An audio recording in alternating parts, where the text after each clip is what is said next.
The idea of Queen of Peace Monastery. Well, actually the film started with Todd and his avalanche story. I worked with him on a shoot, and he told me the story, and it always stuck with me. And so we sort of built this multi-character film really organically. And so Todd knew Martina and Tania told me during his interview about his avalanche that these two are doing this trip, and I'm like, when are they leaving? So we just started documenting them. And then from there, we just wanted to find people in BC mountains that you don't usually see. I worked on skiing stuff, and it's always about adrenaline and speed and selling product, and I really wanted to make a mountain film about everyone else that I met when I was working out there. And I heard about the Queen of Peace Monastery through Coast Mountain Culture magazine, one of my favorite magazines, and they did a 2-page article, I think it was, and we went there, and you know, and got to know them before we brought cameras, and then eventually they let us film. Question up there. What's your next ski trip? Next ski trip. What is my next? We probably will do the rest, but it's only like in baby stage right now, but we might keep going. There's a lot of mountains. I'm not coming on that one. Why not? Look, I'll just explain how we filmed their trip. That we did rely on Martina and Tania to film a lot of the trip themselves with GoPros and cell phones, but I did come in on 3 journeys, the start, middle, and the finish.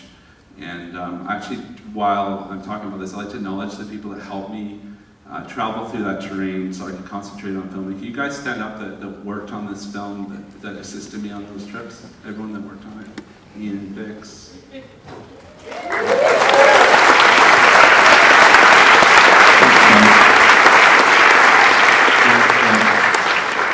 Heard some rough nights, let me tell you.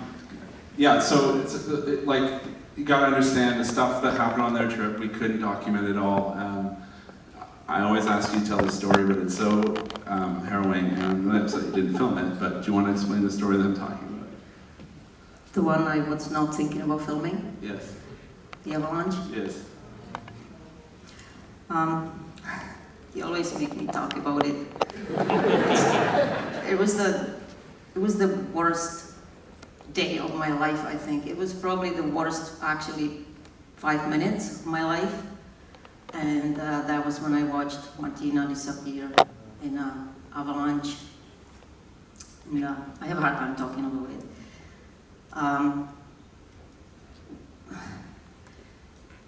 We were hiking over a pass, and a few things happened. Accidents don't happen just by accident. There's usually a few things leading to them. This day, we were hungry. We could not set up our shelter because it was too windy, and so we did not really have a good lunch. And then I was breaking trail going up the pass. Martina is a torture. She always complains about someone else's up track, so she complained. I lost it on her, and was not very nice telling her about it, how I felt. And then we got to the top, and then she was leading down. I was standing in a safe spot, but I could not see much because there was a whiteout.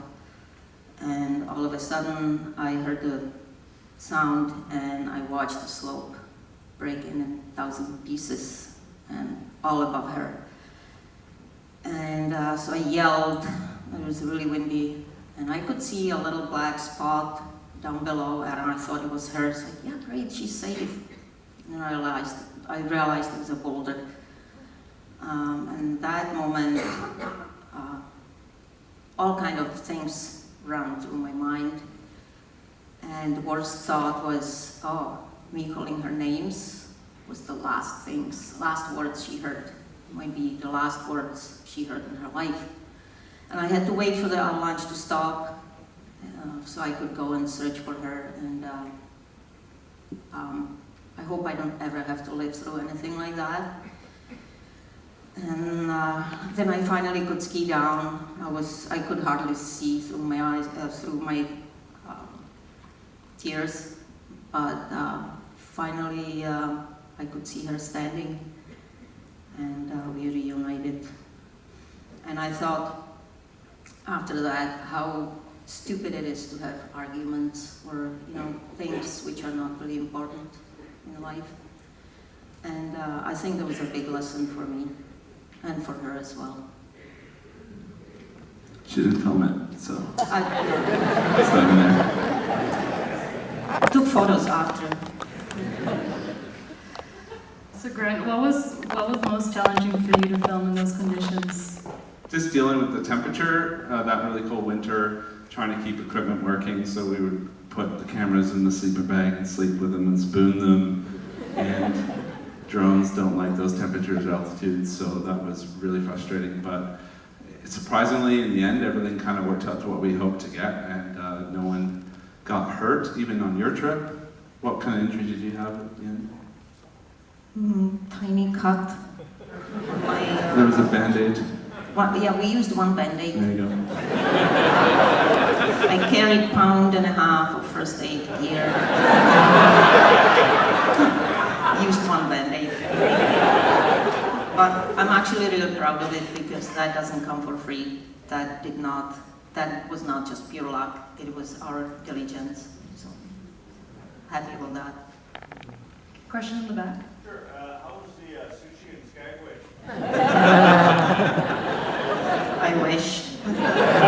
Actually, we got there like midnight, the finish, and Jen, our producer and partner, got pizza sent to the hotel. And previously, we actually come from the Skagway side to meet them, and I'd got a bakery in town to make a cake for them to finish. I'm like, okay, it's going to be this design, it's going to be the traverse along the BC coast, it's going to be this, I'm just like, got it, totally, no problem.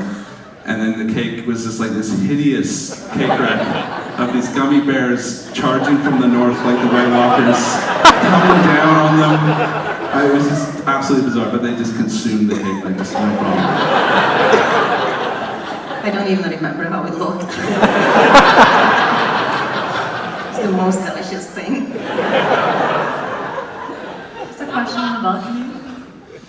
Yeah, did you do any special training to get ready for the trip? And if so, what was it? The question is about the training. The special training we did for the trip. Well, I think my whole life was leading to it. It's kind of funny because before this trip, our longest winter traverse was probably 5 days.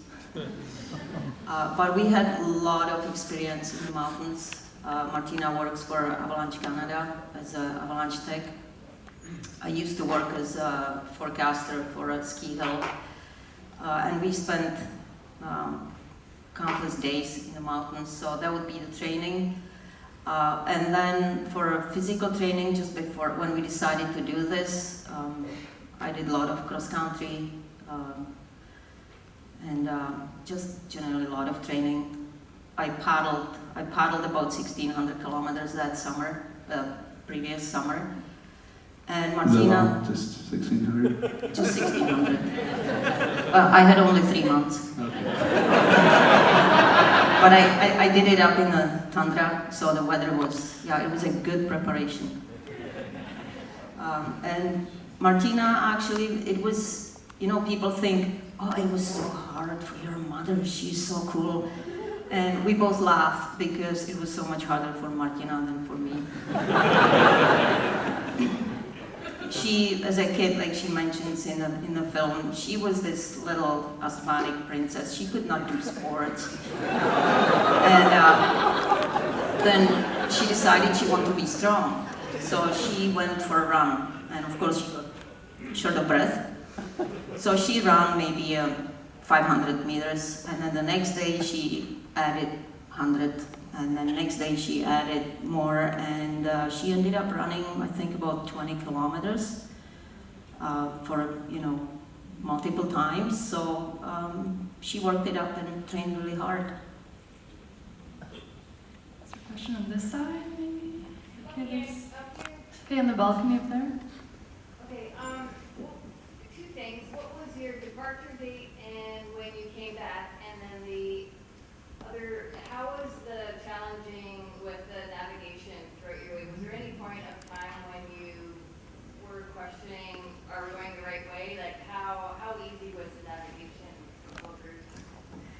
there was no easy.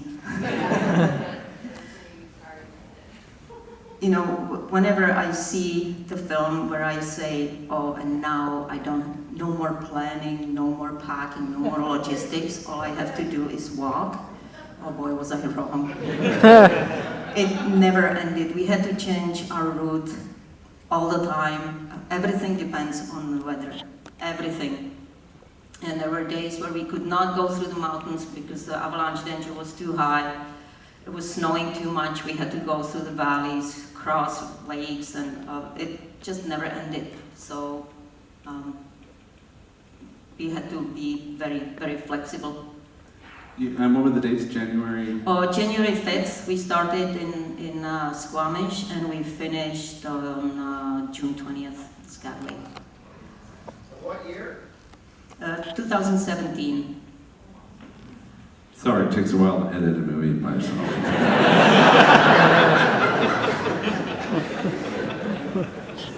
Question in the back? What was the budget like for the trip, excluding the filmmaking? Well, for the trip, we figured it was about 30,000. So Martina sold her truck and her snowmobile. I tried to sell a few things. I'm still recovering, but it was definitely worth it and planning more. I have to interject here because when they started, they were saying, "Oh yeah, when they were planning, they're like, we're reaching out to sponsors for this trip." Hardly anyone came up with anything. A couple companies like Rab and NBC did give them something, but they just didn't believe in them, or that they weren't the poster child for their sport. I was so offended by that and the fact that they went into debt making this. So we're hoping through speaking engagements and stuff with this film that they can recoup from this trip, but there you go. Well, just imagine yourself being a marketing manager and I would invest in, I kind of did. yeah, we did. There were a few companies, but it's so hard for a couple of women to get sponsorship for cool trips. It Because should be though. Yeah, it's totally. it shouldn't be. No. I just want to do a fun giveaway to break things up, you know. Actually, my cousin and I wrote all the music for this, and we actually wrote it before we made the movie, which is totally weird and backwards, but I want to give out a CD. A CD is a device that holds music. So we'll do a trivia, so you have to put up your hand and say the answer, okay? What town did Tania come from? You have to put your hand. Czech town. Oh, I heard tablets are here. There you go. Keith, where are you? Keith, I'll have more CDs if you guys want to get some after. There's the digital ones too. I don't know how those work though. Tell us about the music and the score, because it was beautiful. Yeah, my cousin came out. He plays a kora, which is an African instrument, and actually the nuns actually also play it. It was a total weird coincidence, and we locked ourselves down for 10 days and just recorded whatever we wanted, whatever was okay, and then we mixed it into the film later, so we knew the moods we wanted it, and it all came out of there. So there was a question, no longer, okay, up there in the balcony. How happy was Summit to see you, and how happy were you to see your cousin? The question is about Summit. I think that was the name. We were both very happy. And every time I pack, he looks worried. Okay, there's a question here. Did you ever figure out what happened with the missing food drop? And are there any foods that you cannot after?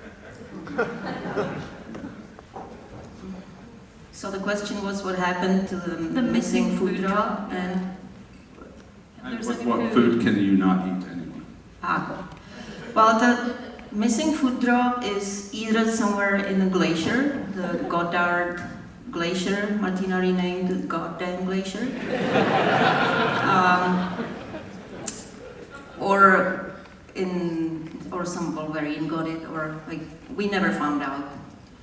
And I think peanut butter, I don't think I touched peanut butter since I came back yet. But I can tell you it was part of my dreams. peanut butter and chocolate chips. But not now because I have sushi. There's a question right here. I have a question. So can this trip taken in a warmer time, like summer, or do you choose it to do in winter, like intentionally, because you like snow? I like snow. I like traveling in summer as well, but you know what? To get over these mountains is so much easier if there is a lot of snow, which we didn't have. Well, there was a lot of snow up to terrace, and then all of a sudden, snowpack was on 1/3 of normal, which complicated things for us very much. And we could not actually do the whole continuous traverse. We had to skip some parts from terrace to Nass because we didn't want walk through octopi.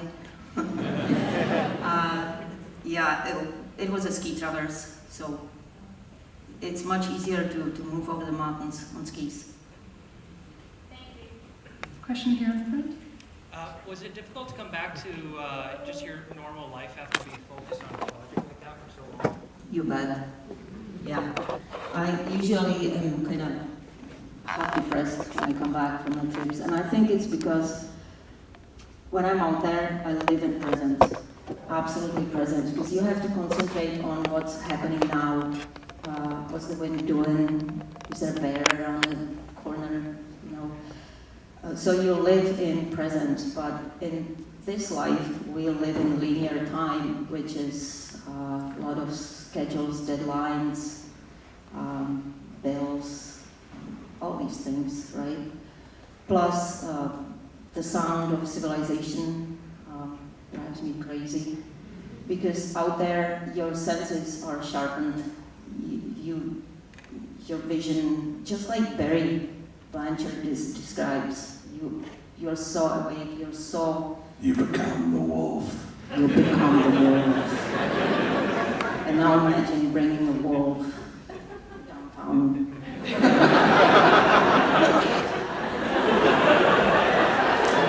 That's how I feel. After one trip, I came to a coffee shop with my other daughter. It was a summer trip, and 5 people walked in. We had to leave. Too crowded. Okay, there's a question here. Did you have any notable run-ins with any wildlife? Run-ins with wildlife is the question. We saw a little bit, but not the first 2 months. Nothing is up there in the glaciers. Nothing. There's nothing. Who would go or what would go there? There's no food. And then as spring was coming and we were going down into the valleys, we saw a moose. We saw a lot of grizzly tracks as soon as they awakened. So later on, we actually carried bear bangers and bear spray. Wolverine tracks, we saw eagles, we saw birds in Alaska on the glaciers, where we were stuck in bad weather in whiteout. I guess they got lost too. Some of them died. You find dead birds on the glaciers there. But that was about it for wildlife. Well, when I got to Bernhard's house, I saw black bear, cub, brown bear, and a grizzly all in one day. So you just come to his house. In one day. Yeah. We walked for 5.5 months. So there's a question way at the back in the balcony. So 6 months is a long time, and I'm curious, like, what kept you going during those tough months? You had a chance to turn back with the helicopter, so just curious what kept you going. Question is, what kept you going? It's fun. I love being out there. Martina was thinking differently. There were days where she definitely did not want to be there. She said in March was probably like every second day. The thing is, there is no beam me out Scotty button. When the weather is bad and you're cold and miserable and you would like to go to a normal toilet, but no, it's blizzard and you have to deal with it. but there is no way out of there, right? And when the weather changes, sun comes out, it's so beautiful, you don't want to be anywhere else. So that's what kept me going, the beauty around. And the simplicity of the life too. I don't know, I loved it. I want to do it again. Not the same thing. Okay, there's a question right here in the dark gray. You mentioned this was like the most challenging thing Martina had ever done. Was this the most challenging thing that you've ever done? The question is if this was the most challenging for me as well as for Martina. No. I think it was not, and I think that's what helped us to get through, because there were some really, really hard times, and because I think I faced much harder situations in life, this was not the hardest thing, and I knew that it would get better. I had the faith that it would get better. Sometimes it took a really long time to get better, but it did. So that helped me. For her, sometimes it was really wearing her down. It was too much some days. We have time for one or two more questions, so here in the front. What was communication like when you were in the backcountry? Like, how did you coordinate the food drops? And did you have to communicate with your team to say there was like a change in your route or anything like that? So the question is how we communicated with the world. We did have a logistics team helping us because it would be impossible.